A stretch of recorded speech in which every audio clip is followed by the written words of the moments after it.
conditioning compressors.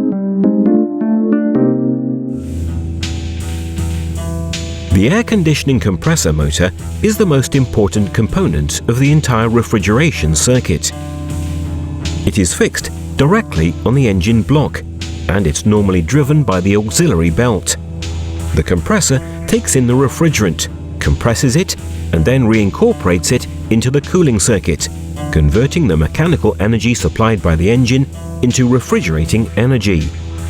There are several types of compressors depending, amongst other things, on the way it compresses. The most common are those compressed by pistons, paddles, or turbine blades.